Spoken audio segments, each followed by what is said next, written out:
Así es como finalizamos nuestra ceremonia de inauguración del segundo seminario de la etapa 2 del PRONAE 318998, por lo que solicitamos a nuestro presidio que nos acompañe en primera fila de este auditorio para continuar con la conferencia magistral Tóxicos, Políticas Públicas y Salud Ambiental por parte de la maestra Marisa Jacot Jiménez de la Asociación Civil Fronteras Comunes.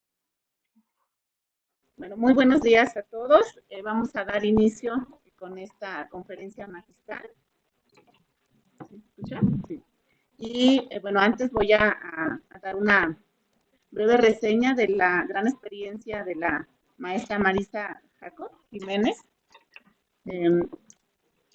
La maestra Marisa tiene estudios en sociología por la Universidad Autónoma Nacional de Nuevo León, con estudios de maestría en estudios latinoamericanos por la UNAM, especializada en trabajo e investigación ambiental, principalmente sobre contaminación química y justicia ambiental.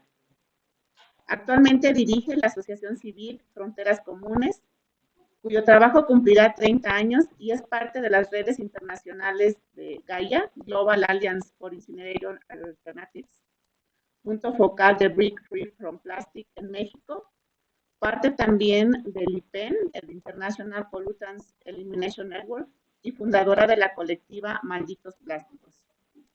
La maestra Marisa tiene amplio trabajo ambiental en temas de contaminación química, investigación y educación ambiental en materia de tóxicos, residuos peligrosos, registro de emisiones y transferencia de contaminantes, salud ambiental, defensa de los derechos colectivos y de los derechos económicos, sociales, culturales y ambientales, derecho a la información de tóxicos en productos de consumo, convenios internacionales, tóxicos en productos de consumo, contaminación petrolera, petroquímica, plástica y por la incineración, así como en políticas públicas. Trabaja en el acompañamiento y fortalecimiento de iniciativas locales, movimientos sociales y comunitarios para el derecho a la salud y a un medio ambiente sano. Fue parte del grupo consultivo del proyecto Registro de Emisiones y Transferencias de Contaminantes de la Comisión para la Cooperación Ambiental de América del Norte.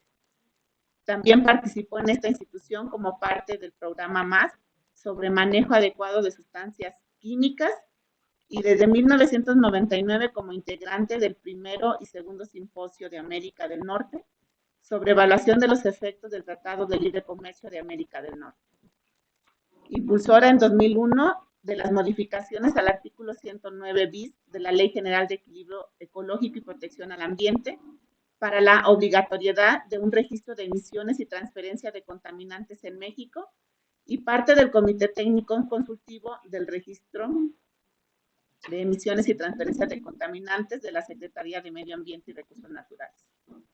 También fue integrante del Comité Consultivo Nacional para la Gestión Integral de Sustancias Químicas, Compuestos Orgánicos Persistentes y Residuos Peligrosos, sujetos a convenios internacionales en materia ambiental hasta su término, en el periodo 2010-2017.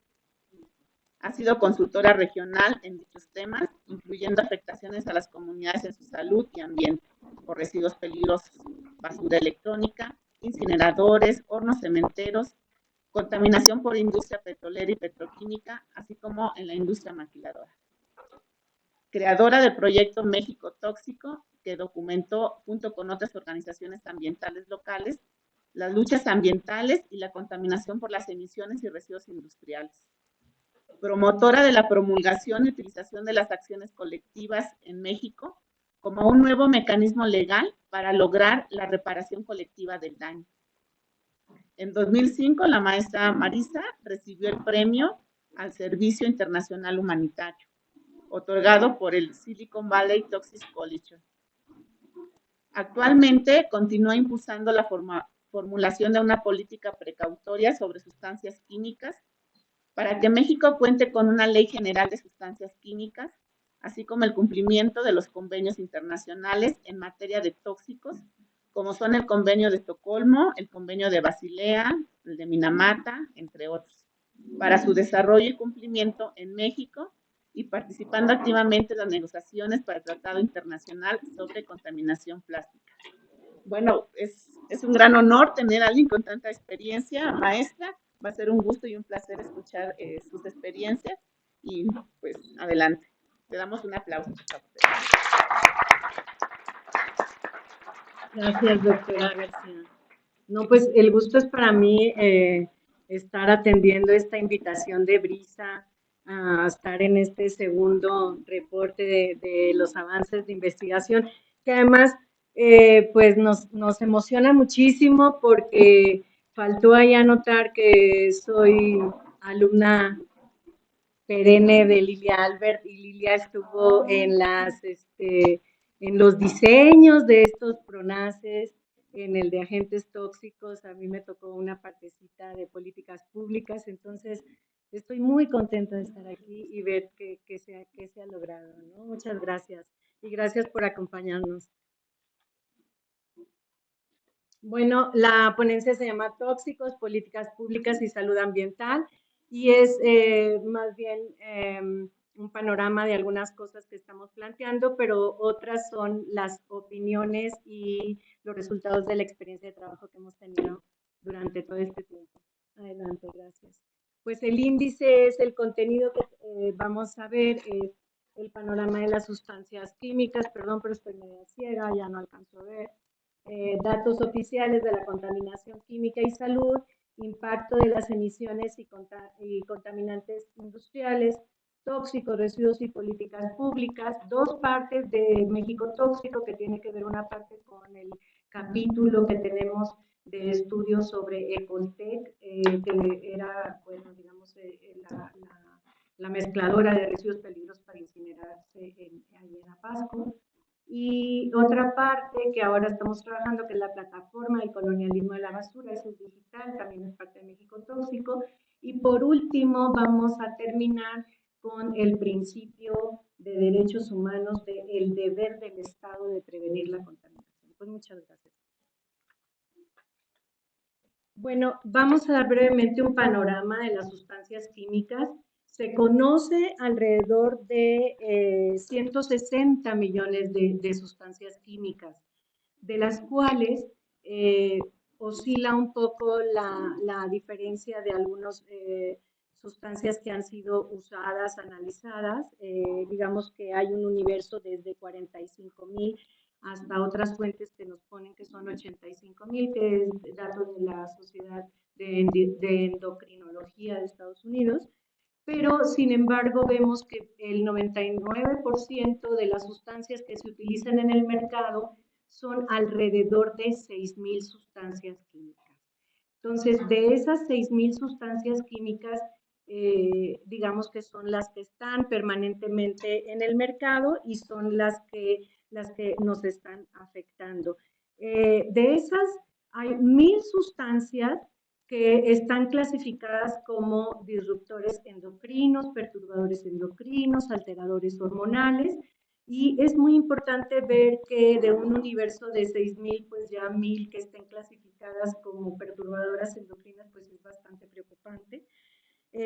Y digamos que la Agencia de Sustancias Químicas de la Unión Europea, pues tiene ya un análisis de 19,000 sustancias. Es muchísimo, porque no hay generalmente, o sea, las sustancias químicas están en el mercado, pero no hay un estudio sobre las sustancias que están en el mercado y mucho menos, digamos que hay estudios de cuál es la acción en el ambiente, en la salud de una sola, pero no del cóctel al que generalmente estamos expuestos. Y nada más como un dato interesante, de ese universo de 6,000, solo 128 sustancias químicas están, digamos, incluidas en convenios internacionales que tienen que ver con la contaminación química, y estamos hablando que hay 10 sustancias listadas en el Protocolo de Montreal, hay 18 sustancias listadas en el Convenio de Minamata y tenemos 100 sustancias listadas para el Convenio de Estocolmo, por lo que son contaminantes orgánicos persistentes, ¿no? Entonces, digamos que este es un panorama muy breve sobre cuáles son las sustancias químicas que andan por ahí y que nos han estado afectando tanto tiempo.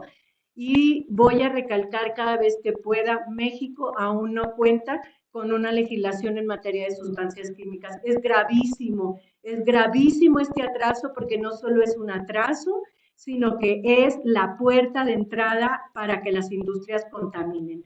Entonces, no es casual, desde nuestro punto de vista no es casual. Las leyes, por ejemplo, para que tengan una idea de sustancias químicas en Estados Unidos, pues es de finales de los 70s, de Canadá son de finales de los 90s y nosotros aún no tenemos nada. Y se supone que también estamos normados bajo un convenio de Tratado de Libre Comercio donde las asimetrías entre los tres países tendrían que ir disminuyendo. Gracias. La siguiente. Nada más a manera de el listado que está ahí, no se los voy a decir todo. La presentación está disponible, va a estar disponible para que ustedes la puedan tener. También tiene notas para poder guiar en algunos momentos la lectura. Entonces, digamos que entre las sustancias de mayor preocupación que tenemos, pues están los plaguicidas, están algunos aditivos plásticos como el bisfenol A, como los talatos, como los retardantes de llama. Tenemos también a los PIFOS, que son considerados como los químicos para siempre, aunque Lilia Albert diría, no puedes decir eso, son sustancias químicas para siempre, porque los químicos para siempre somos nosotros, dice, ¿no? Entonces, bueno, digamos que hay un universo muy grande, a pesar de lo poco que está regulado, que son sustancias tóxicas, que son perturbadoras endocrinas, que son contaminantes orgánicos persistentes. La contaminación por metales la tenemos en este país en todos lados. Los análisis de los PIFOS se han hecho de los compuestos perfluorinados, están presentes en los cuerpos, están presentes en leche materna, están presentes en embriones, atraviesan muchas de estas sustancias también la placenta. Entonces, digamos que la exposición es desde antes de nacer hasta ahora, ¿no? Entonces, toda la etapa del crecimiento. Entonces, digamos que tenemos una gran contaminación química a través de todas estas sustancias, más todas las que no están investigadas.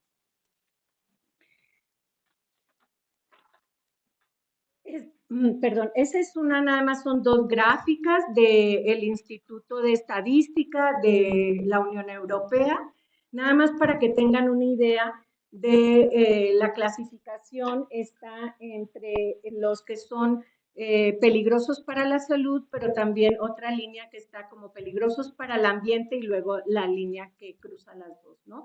Entonces vemos que de alguna manera las sustancias químicas que son, digamos, que presentan un riesgo para la salud, disminuyeron en algún momento, en el 2010, antes del 2010, en el 2009, pero sin embargo, ahí van, ya después otra vez vuelven a repuntar y siguen. Si ven la gráfica de arriba, las sustancias que están abajo son las más tóxicas hacia las menos, y entonces podemos ver que todavía en el mercado hay una gran sustancia, los verdes son cancerígenos, hay todavía una gran digamos, una gran cantidad de sustancias que son cancerígenas o que presentan otros problemas, pero se siguen utilizando. Sin embargo, la Unión Europea ya ha declarado que para el 2030, le damos un clic por favor, ya tienen que eliminar su contaminación química. No sé cómo lo van a hacer, pero digamos que ya por lo menos hay el reconocimiento y el esfuerzo de la necesidad de ir tendiendo hacia la disminución de la contaminación química, lo cual en este país no ha sucedido porque, vuelvo a repetir, todavía ni siquiera tenemos una legislación en materia de sustancias químicas. Algunos efectos, bueno, ahí si pudiéramos, algunos sectores, perdón, digamos que los sectores que están clasificados, a lo mejor ustedes como geógrafos, el registro de emisiones y transferencia de contaminantes, y que también es un instrumento que la doctora Brisa ha trabajado bastante, pues digamos que los sectores de industria de jurisdicción federal son los que son los más contaminantes. Y entre ellos, bueno, yo me gustaría hablar del trabajo que tiene Fronteras Comunes y la colectiva Malditos Plásticos, y es fundamentalmente en la industria petrolera y petroquímica, en el coprocesamiento de la industria cementera, en la industria química, en la minería y en la agricultura industrial. No trabajamos tanto la agricultura industrial, pero ahorita van a ver un elemento que sí trabajamos de la agricultura industrial, que son los agroplásticos quemándose en hornos cementeros. Entonces, digamos que son de los sectores mucho más contaminantes por las emisiones tóxicas que tienen al aire, al agua y el suelo, y además toda una permisividad que ahorita la vamos a ver cuando entremos a la breve descripción de lo que pueden ser las políticas públicas en materia de residuos peligrosos. Los datos oficiales de la contaminación química y de salud, bueno, ahorita vamos a ver algunos datos oficiales solo de Naciones Unidas, porque digamos que son los oficiales y es los que no nos pueden negar la credibilidad, pero también hay otros datos que pues aumentan más la gravedad del asunto. Tenemos que 1 de cada 6 muertes en el mundo está relacionada con la contaminación. Ese, ya a partir de ahí es el reconocimiento otra vez del daño y de la atención que se le tiene que dar a las sustancias químicas. Son muertes que son 3 veces más altas que algunas enfermedades como la malaria, como la tuberculosis, como el SIDA, y 15 veces más altas que muertes digamos, en situaciones de violencia, ¿no? Como pueden ser las guerras. Entonces, ese dato es muy importante. Luego, otro dato de Naciones Unidas dice, la exposición a las sustancias tóxicas aumenta el riesgo de muerte prematura, provoca intoxicación aguda, cáncer, enfermedades cardíacas, accidentes, efectos adversos, tiene secuelas neurológicas, y entonces digamos que no nada más estamos padeciendo a lo mejor algún accidente o alguna exposición, sino que ahorita lo que estamos viendo, aparte de las enfermedades y los decesos, es esta parte muy importante de las secuelas que hay en el desarrollo neurológico y sobre todo, bueno, la afectación que están teniendo los niños con tanta medicación que hay para este tipo de problemas y que son diagnosticados como déficit de atención, como desintegración familiar, cuando todavía no hay digamos, una política pública que ligue los contaminantes a la salud y sus efectos negativos. Entonces es muy importante esto. Una cuarta parte de la carga mundial de morbilidad se atribuye a los factores de riesgo ambiental.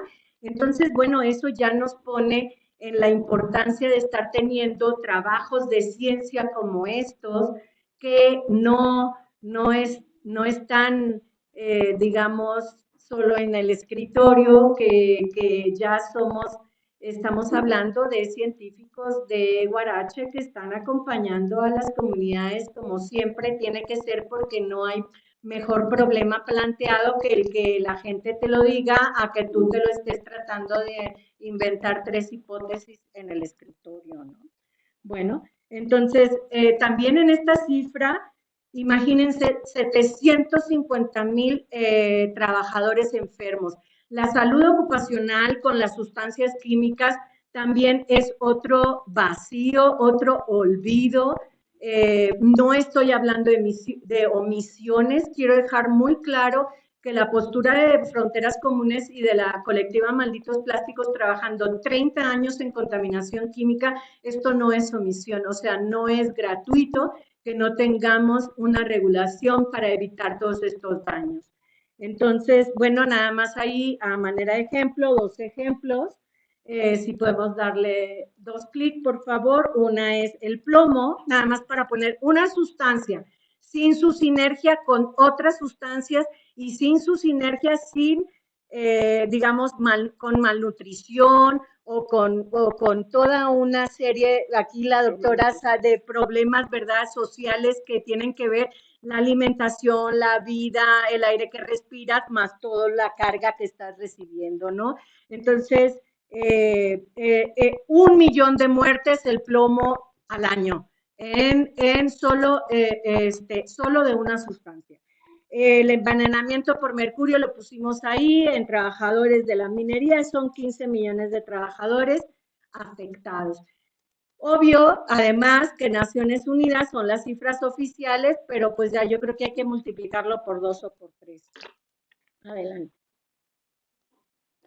Ahí hay otro también, vamos a ver 2 boletines también de Naciones Unidas, que además, perdón, quiero decir que ya no ha habido tanta información en Naciones Unidas sobre contaminación química como lo había antes, y no son, digamos, que boletines tan nuevos, pero es importante decirlo porque obviamente las cifras que estamos viendo, si son viejas, sí sirven, porque quiere decir que si no es hecho nada, esto está aumentando. Entonces, digamos que pudiéramos decir que son algo conservadoras.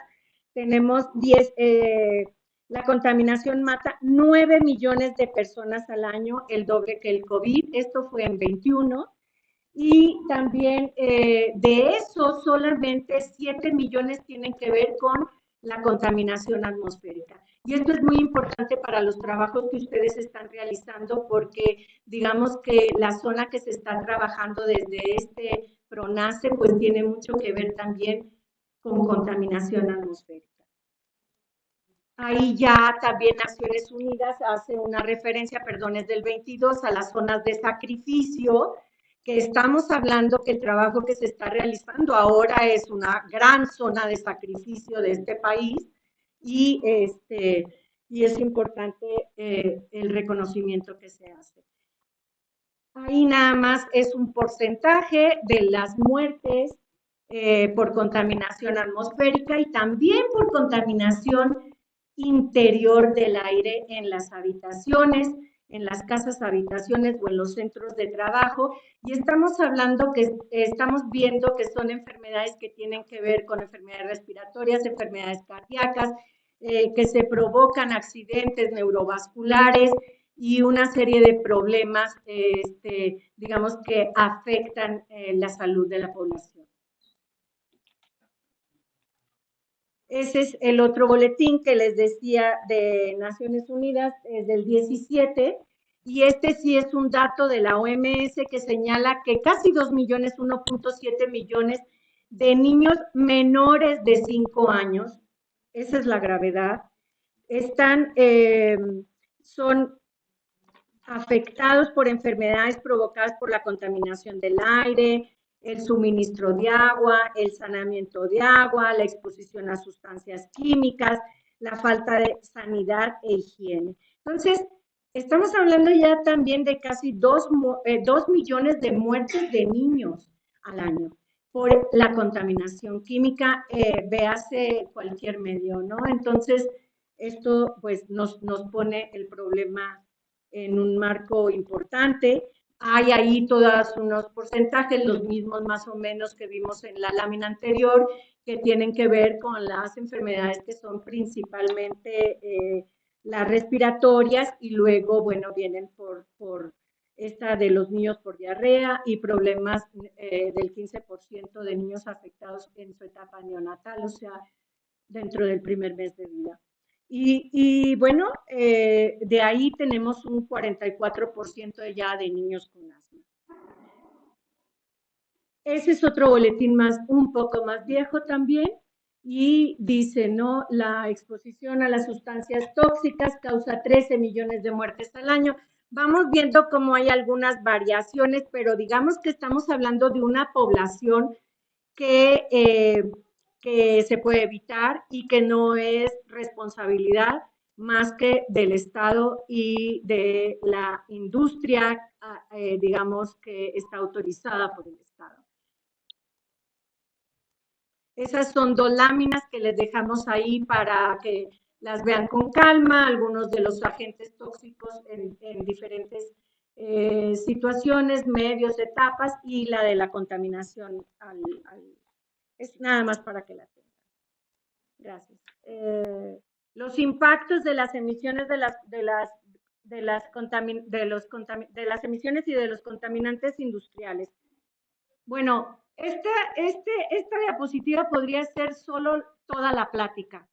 No voy a ahondar en este asunto, solo dejamos establecidas algunas porque hay toda una larga serie de interminable de lo que puede ser estas afectaciones por las emisiones, pero sí nos gustaría señalar como por algunos rubros de los que sectores en los que hemos estado trabajando. Hemos estado trabajando en el sector de hidrocarburos, tenemos una acción colectiva desde que se aprobaron las acciones colectivas en el estado de Tabasco, aún sin resolver, aunque de alguna manera ya se dictó sentencia, pero siempre hay la manera en este país de evitar las leyes y más si eres un agente económico poderoso. Y tenemos algunas sustancias listadas ahí que es importante tenerlas en consideración a la hora de que puedas hacer un muestreo, que puedas pensar que puede estar afectando a la comunidad. Y no las vamos a ver todas, pero sí lo que pueden ustedes, ya lo van a revisar con calma, es que vean que muchas de esas sustancias en todos los sectores son cancerígenas y unas otras tantas son posibles cancerígenas y otras son disruptoras endocrinas y otras son contaminantes y ahí nos vamos a ir y no vamos a terminar nunca. Entonces, digamos que es nada más como a manera de una plática de esbozo, porque además queríamos tocar como muchos puntos, pero con mucho gusto después de esta plática, en las preguntas o posteriormente podemos hablar de lo que ustedes digan. El otro caso que pusimos ahí son los daños a la salud por incineración de residuos en hornos cementeros, que te digo que también no están señaladas todas las sustancias, pero están señaladas en un montón de trabajos. Saludos a Ideya David. Y bueno, estamos hablando fundamentalmente de contaminantes orgánicos persistentes, muchas de ellas son cancerígenos, metales pesados, perturbadores endocrinos, todo lo que ya hemos dicho, gases, pero además en esta industria pues es gases de efecto invernadero, porque la industria cementera solo a nivel mundial, como si fuera un país, está considerada que es el responsable solo esa industria del 7% de las emisiones de gases de efecto invernadero, ¿no?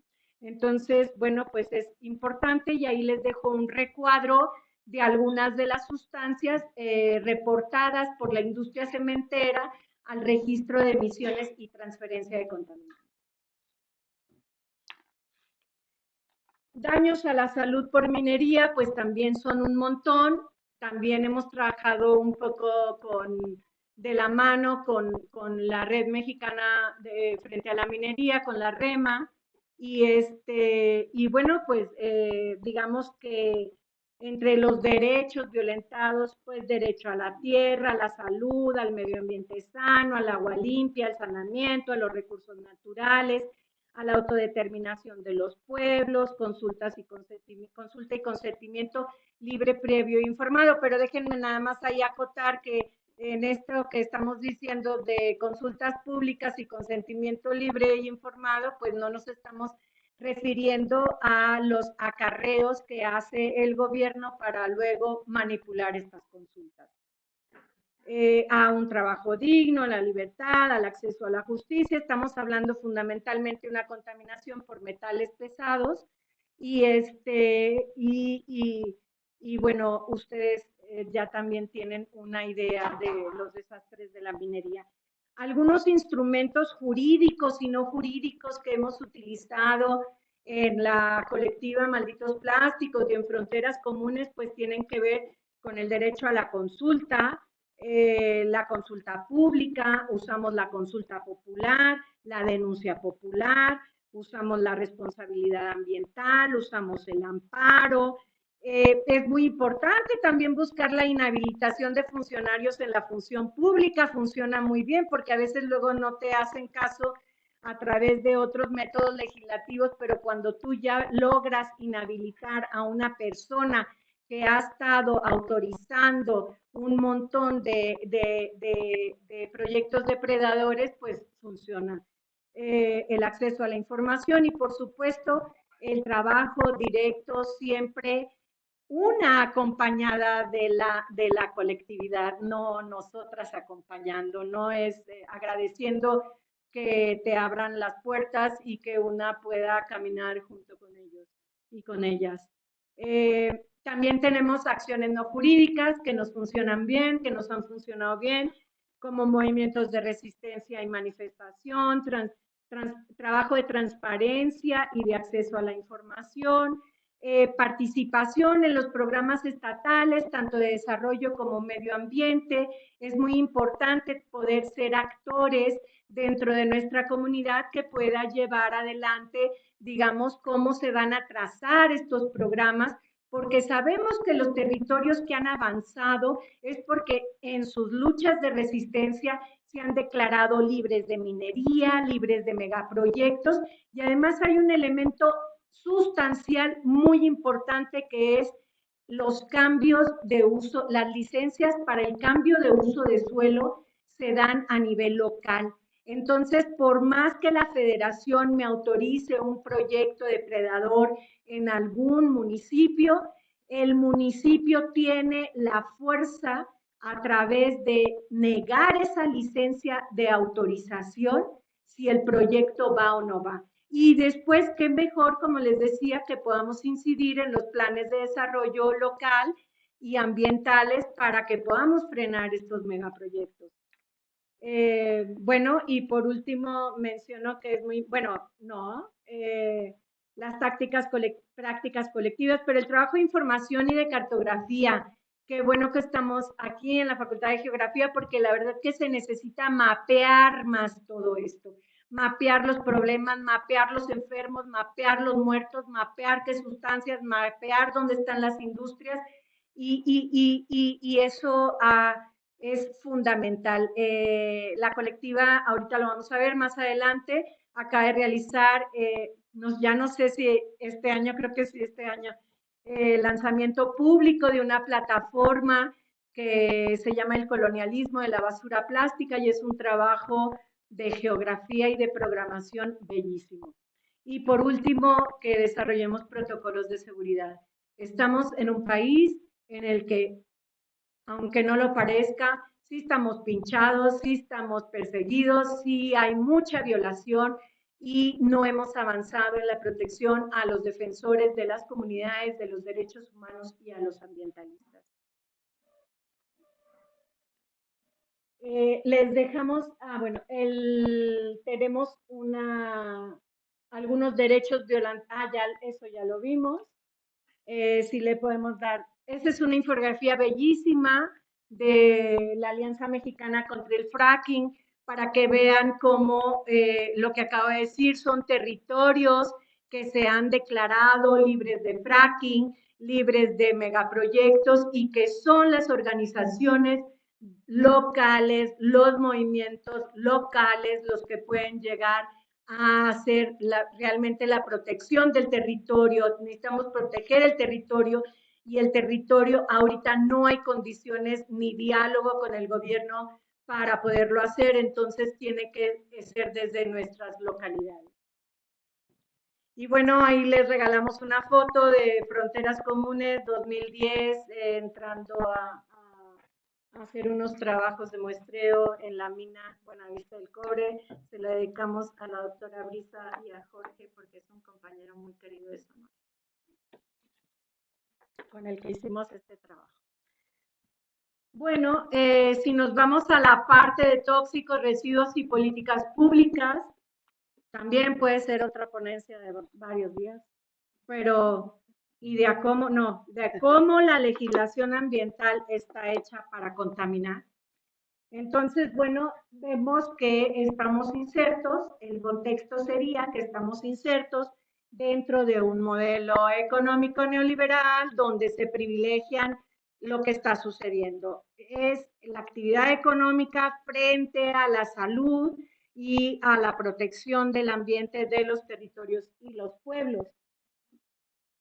Y vemos que la legislación, las corporaciones petroleras, químicas, agroquímicas, de semillas, de biotecnología, pues son las grandes economías del mundo y por lo tanto también son grandes economías del mundo también en México, ¿no?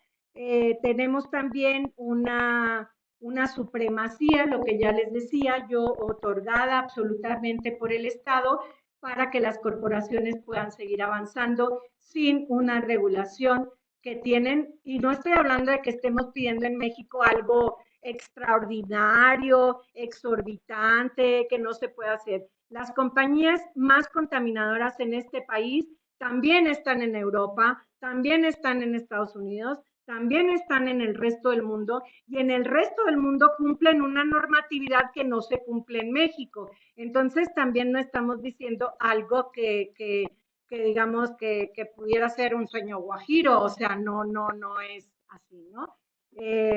También tenemos la firma del Tratado de Libre Comercio, como ya les decía, con altas asimetrías, y tratados internacionales de protección a la salud y al ambiente, que son firmados por México, pero que no tienen absolutamente ninguna vinculación con las políticas públicas. Entonces está maravilloso que firmemos Estocolmo, que firmemos Minamata, que firmemos Rotterdam, que firmemos Basilea, pero no hay absolutamente una política pública que logre establecer esos convenios aquí, aun cuando la Constitución dice que tiene nivel constitucional.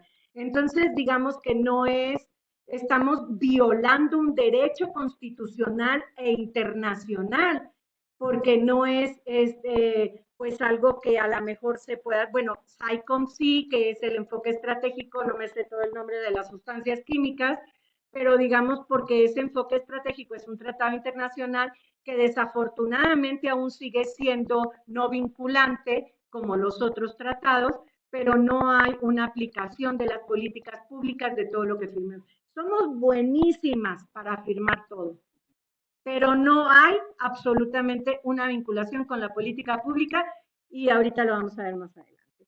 Bueno, tenemos también el desmantelamiento de los derechos económicos, sociales, culturales y ambientales, que es otra rama que trabajamos nosotras, y los retrocesos que estamos sufriendo terriblemente en materia de transparencia, que también pudiera ser otra conferencia aparte. Es decir, ahorita no tenemos comisionados en el INAI, no tenemos el acceso, la plataforma tiene de acceso a la información y a la transparencia, está tirada intermitentemente, es muy difícil acceder y ahorita, bueno, también con el acuerdo del presidente de no dar información sobre las obras públicas del gobierno es ya el colmo. Entonces son retrocesos, no son problemas, son retrocesos legales que ya estamos viviendo y que se están arreglando a través de acuerdos, de modificaciones en la Constitución o lo que puedan, ¿no? Adelante.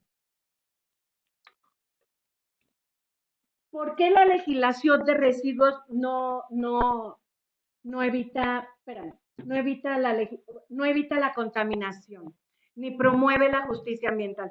Para comenzar, voy a dar el ejemplo de la LGPGIR, la ley de residuos. La ley de residuos tiene como visión general la responsabilidad compartida, la valorización de los residuos, energéticamente también la valorización energética, la gestión y el manejo integral. Eso ya le dio en la torre a todo.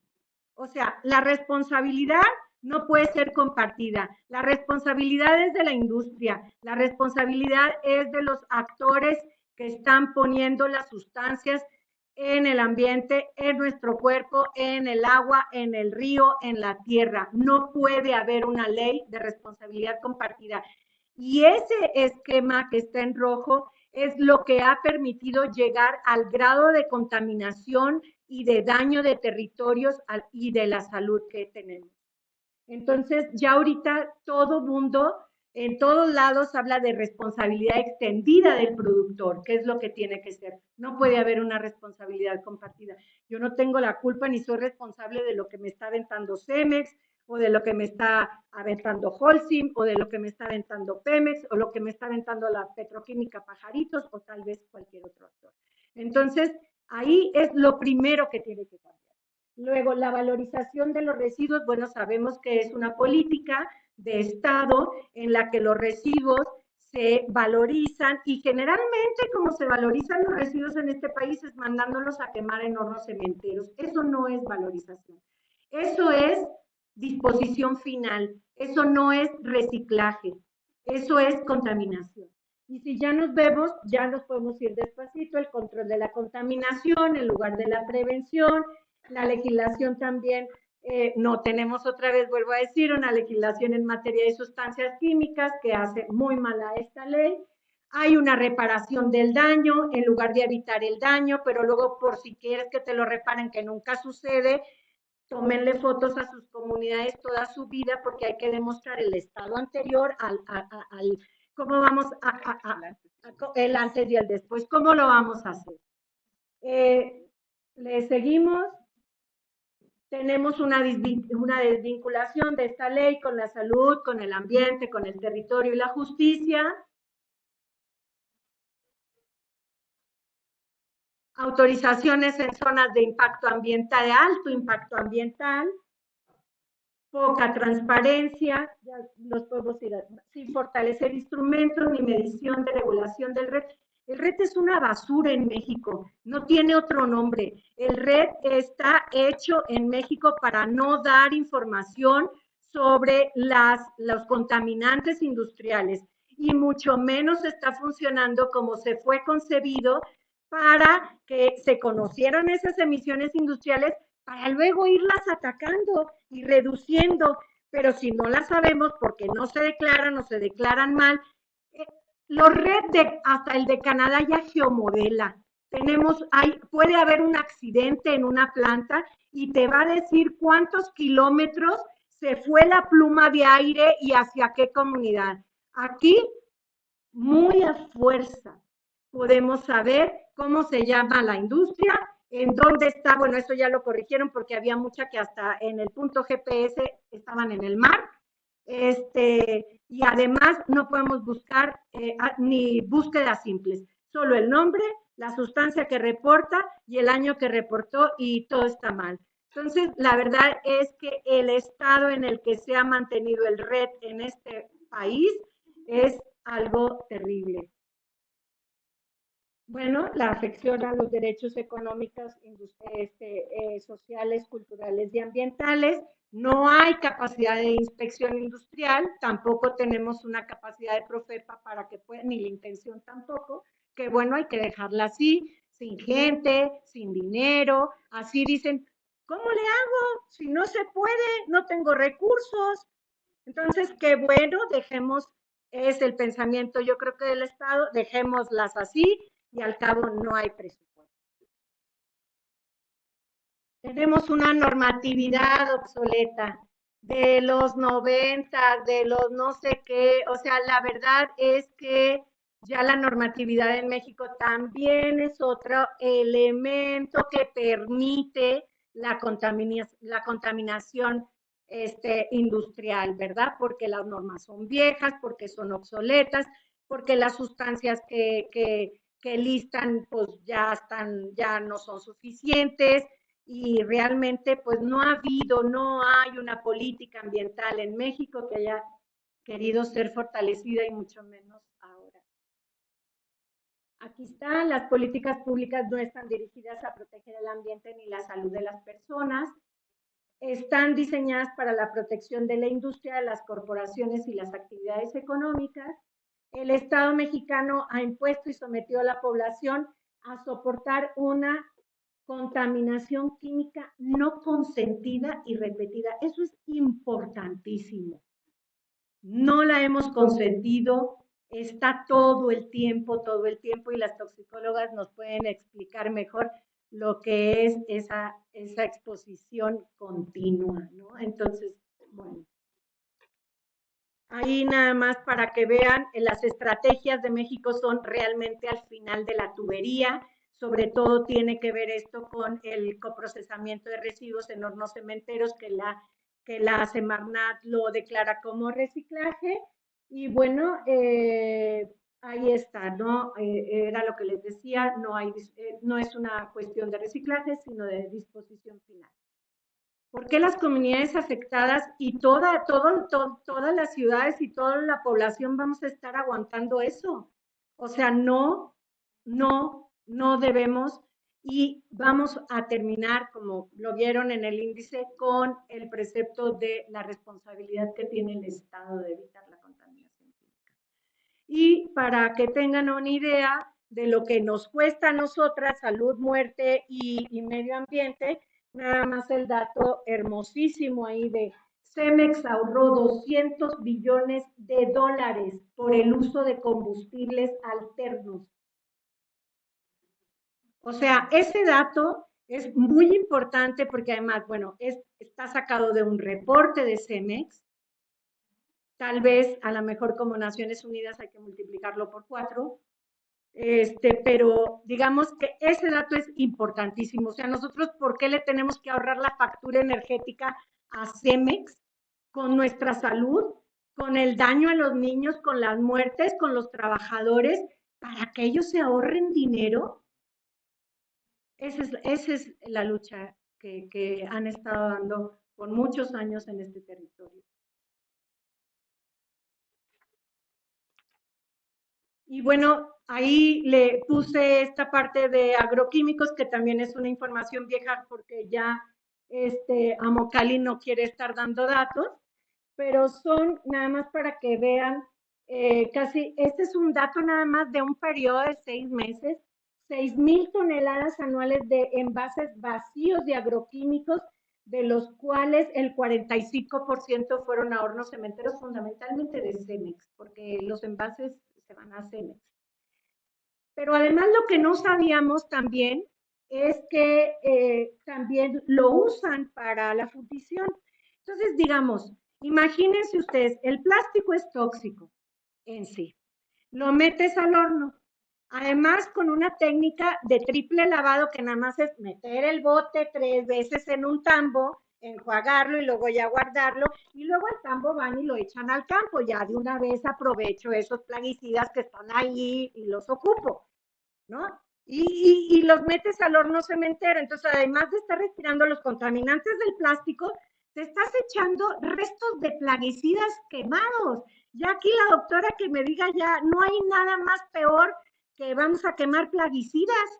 Entonces, esa es la política del Estado. Y bueno, y lo del reciclaje, nada más lo de la fundición, porque ya hay estudios grandes, sobre todo de IPEN, donde dice que el plástico reciclado, porque una vez bien padre, una llega y dice, ay, esto es de plástico reciclado, no, pues qué padre, lo voy a comprar porque además estoy ayudando al ambiente porque es reciclado. Pero hay estudios de que los contaminantes, las sustancias químicas, los aditivos, se van juntando, se van acumulando. Y lo que tú tienes en un plástico reciclado es mucho más tóxico que lo que tú tienes en un plástico nuevo. Bueno, dentro de los retrocesos actuales tenemos el golpe a la transparencia, que ya lo vimos ahorita, la propuesta de ley de economía circular y de modificaciones a la ley GPGIR, que tal vez Jorge mañana, o no sé, la ponencia, va a hablar de esta lucha que se ha dado en las cámaras, porque tenemos ahorita, para las personas que no lo sepan, una propuesta de ley de economía circular que también hemos estado trabajando con Jorge y con Brisa durante varios años, en las que otra vez no hay ninguna ley en el mundo que no tenga responsabilidad extendida al productor. México lo ha logrado y volvió a meter responsabilidad compartida. Entonces, y otra vez metió incineración y valorización. Entonces, estamos refriteando una ley de residuos en una ley de economía circular, que de economía circular no tiene nada, y además de modificaciones a la ley de residuos, que es igual, ¿no?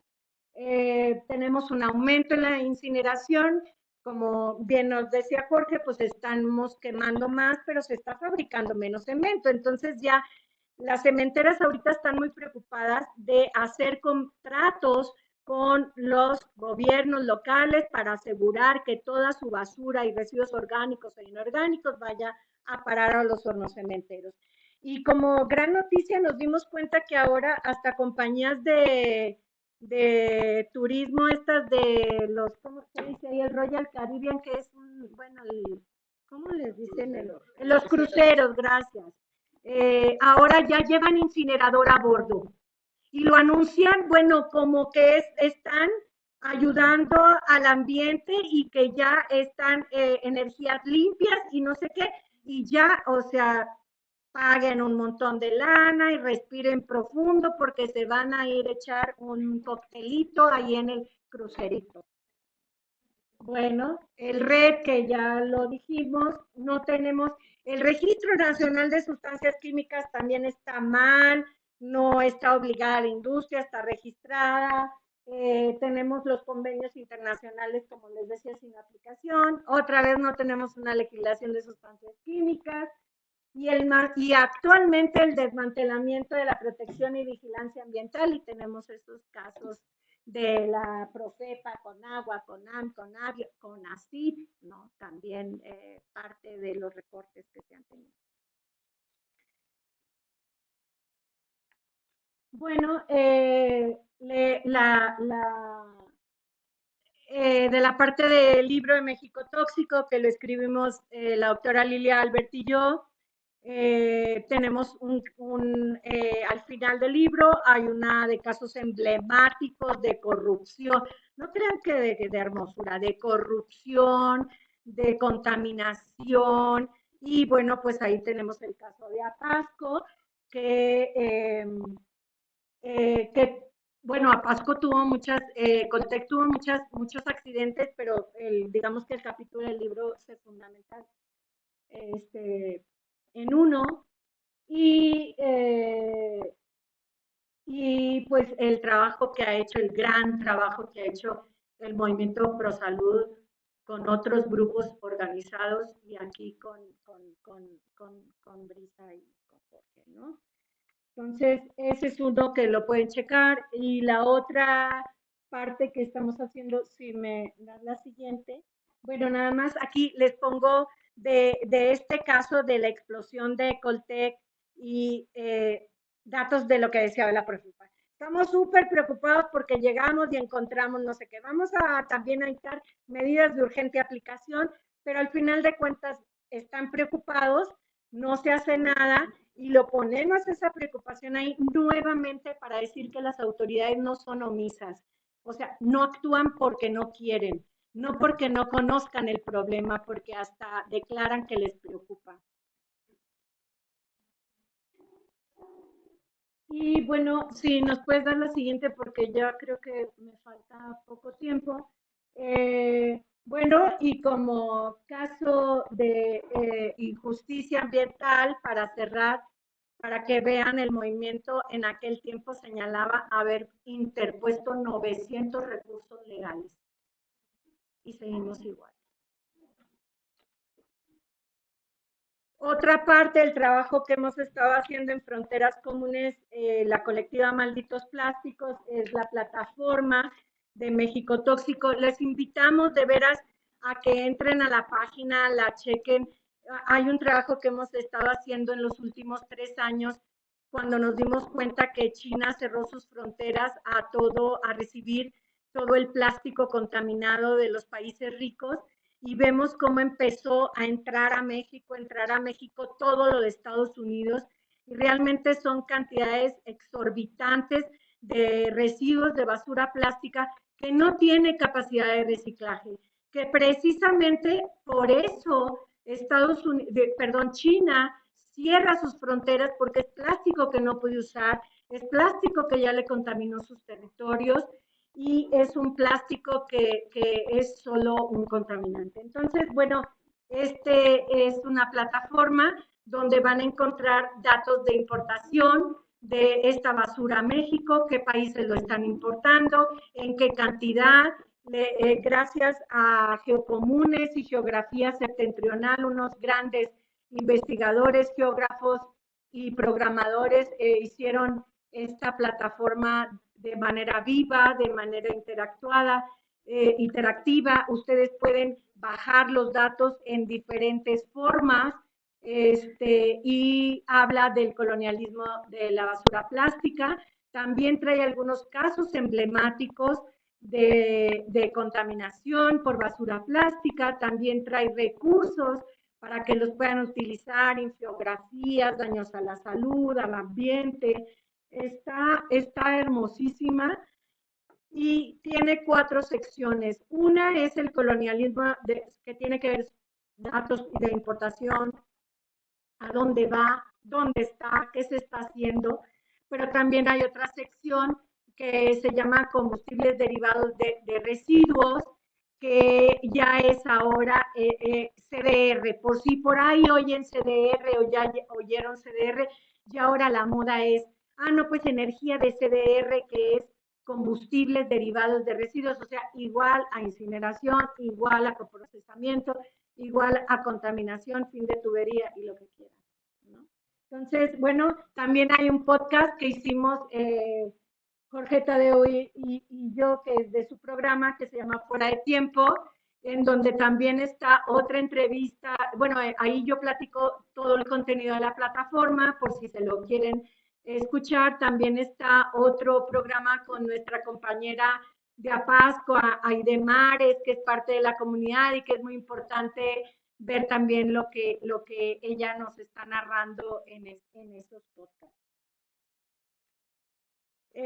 Bueno, nada más quiero decir que entre los principales hallazgos, México, bueno, ya se los dije, Estados Unidos es el que está mandando casi toda la basura a México. También ahí en el mapa que hicimos pueden ver los puertos de entrada, las cantidades de puertos de entrada. Estamos ahorita solicitando a la Semarnat, a la DGJIMAR, que hagamos una visita de inspección a contenedores que están entrando, sobre todo por el puerto de Tijuana, que el puerto de entrada aduanero de Tijuana, que es donde están ingresando más, y precisamente porque les quiero dar un dato curioso, casi toda la basura viene de California.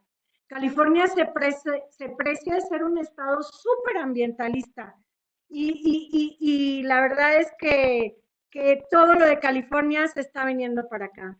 Un ejemplo también de Arizona es el Super Bowl que hubo en este enero. Se declaró el primer Super Bowl, el primer Zero Waste Super Bowl, pero porque toda la basura se mandó a Mexicali. Entonces, ese tipo de cosas es las que tenemos aquí. Sí, dale, por favor, ya para irme más a el principio de... Dale. Esa es la parte más hermosa con la que vamos a terminar.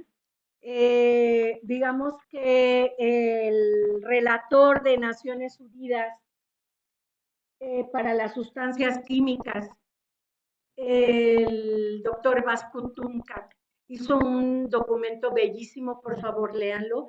El Estado tiene el deber de protegernos, ¿no? Entonces, bueno, habla de la obligación de los estados para prevenir la exposición química. Y por lo menos tenemos un documento que podemos decir que sea oficial, que sea de Naciones Unidas, que nos puede acompañar en nuestra lucha para decir es deber del Estado evitar la contaminación química. No hay otro responsable, es el que hace las leyes, es el que permite, es el que da las autorizaciones, es el que puede hacer la vigilancia, es el que puede corregir y es el que está consintiendo toda esta carga tóxica que traemos.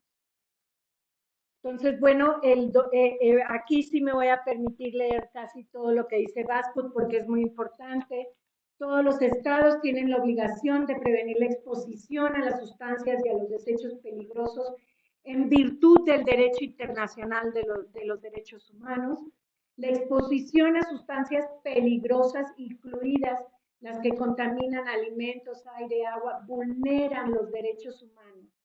Todo el Estado tiene la obligación vinculante, o sea, obligatoria, en materia de derechos humanos para prevenir la exposición de las personas y las comunidades a sustancias tóxicas.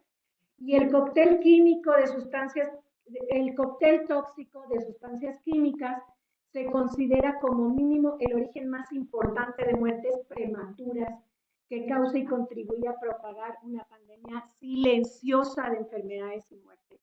Entonces, también dice que el envenenamiento de las personas y del planeta sigue creciendo, que los estados, las empresas y los expertos de salud desde hace años están, digamos que clavados haciendo evaluaciones de riesgo y ese tipo de metodologías que no hacen más que, pues, no disminuir la contaminación química y que la salud infantil, la salud reproductiva, la importancia de la urgencia de prevenir la exposición, que ningún Estado puede cumplir sus obligaciones en materia de derechos humanos si no previene la exposición a estas sustancias químicas. La contaminación, ya lo vimos, no supone una amenaza, ya vimos todos los datos de Naciones Unidas de muertes y enfermedades por contaminación química. Los estados podrían estar cometiendo una violación de derecho a la vida y a la vida digna. Y eso es lo que Fronteras Comunes y la colectiva Malditos Plásticos sostiene cuando dice que no es una cuestión de omisión de parte del Estado, sino es una violación a estos derechos, a esta vida y vida digna. Y la exposición, bueno, también afecta este tipo de vida y la reparación pues casi nunca se da, ¿no? Y podemos ver todo un análisis de cómo vamos a hacer evaluaciones de riesgo, qué afecta a qué, cómo y qué factores endógenos, exógenos, lo que quieran. Vamos a prevenir la exposición. Y bueno, ya como cierre, yo diría que la política ambiental en México, ya lo repetimos, ha generado grandes daños comunitarios, pérdida de salud, de territorio, grandes agravios que ahora estamos con la idea de construir un memorial de agravios como construyó hace algunos años el padre Miguel Concha, porque pues estamos en un memorial de agravios, ¿no? Las injusticias ambientales y el daño social no es un asunto de omisión del Estado, sino que son políticas públicas lucrativas en términos de negocio y de corrupción, con un total control corporativo, geopolítico del país promovido por el Estado mexicano. Sin embargo, bueno, quiero cerrar con algo alentador, que es el que estemos aquí, el que se estén haciendo estos estudios, el que el CONACYT haya llegado gente que entiende que la ciencia se construye desde y para abajo y es su deber. Entonces, pues es algo que nos alienta muchísimo porque es la primera vez que lo vemos. Cuando nos enteramos nosotras de estos pronaces, pues nos daba muchísima alegría y decíamos, al fin vamos a poder contar con un cuerpo técnico y científico que haga todo lo que nos ha estado faltando, sobre todo análisis que puedan, digo, ya sabemos el daño, pero documentar el daño de manera digamos, científica y técnica, pues ayuda mucho en las luchas y qué bueno que se esté exigiendo a los científicos, pues estar de mano de las comunidades, aunque quiero decir que no es el caso de la doctora Brisa, porque ella siempre ha estado como muy vinculada a estos procesos. Y bueno, agradecer ya por último la invitación al segundo seminario y presentación de avances de investigación como parte de estos proyectos nacionales de investigación e incidencia de CONACYT, a la Facultad de Geografía y por tenernos aquí, a la Universidad Autónoma del Estado de México, a las instituciones que también nos acompañan y en particular a nuestra compañera, amiga y científica Brisa Violeta Carrasco Gallegos, a quien antes de saber que era doctora y del CONACYT, nos conocimos ya hace muchos años en el movimiento contra las cementeras y su incineración precisamente en esta región tolteca. Muchas gracias.